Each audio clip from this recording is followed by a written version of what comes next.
Active Learning Project, IDT 7064, Rick Stearns. Tasks: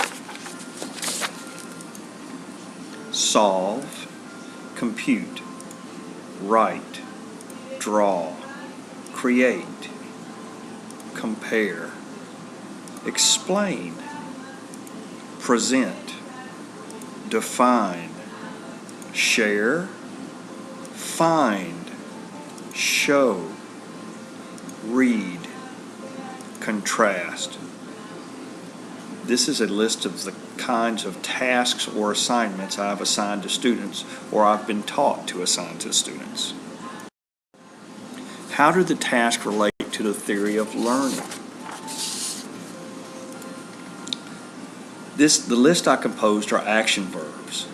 These are actions instead of adjectives. Many of these verbs require the student to communicate with their peers and their teacher. I usually have a component in the lesson that requires the students to compare their work with their peers before we work as a whole class. This gives them an opportunity to share ideas and solutions in a smaller, more intimate setting, which decreases anxiety. I believe this also coincides with the description of a student-centered classroom. In my experience, the students listen to each other more than the teachers. I try to harness this communication by being more of a guide than the center of the class. I hope to discover more ways to include technology in my day-to-day activities instead of just an occasional exercise. In those instances, I observe the amount of interest and effort my students have for the lesson. This level of engagement is the desired environment for any learning activity. Another strategy: project-based learning. Project-based learning is one strategy I would like to employ more in my class. This allows the students to apply more than one skill to accomplish a goal.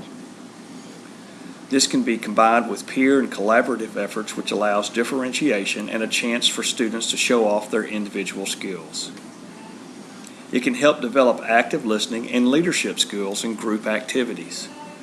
All of these different goals can be assessed in an authentic manner that is transferable to both real-world situations and easily aligned with classroom grading requirements.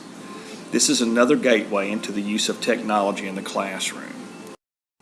Another strategy is the inquiry-based learning. This was really good in our science class. In the past, I allow students to develop their own questions within certain topic arenas. They may vary from this with my approval.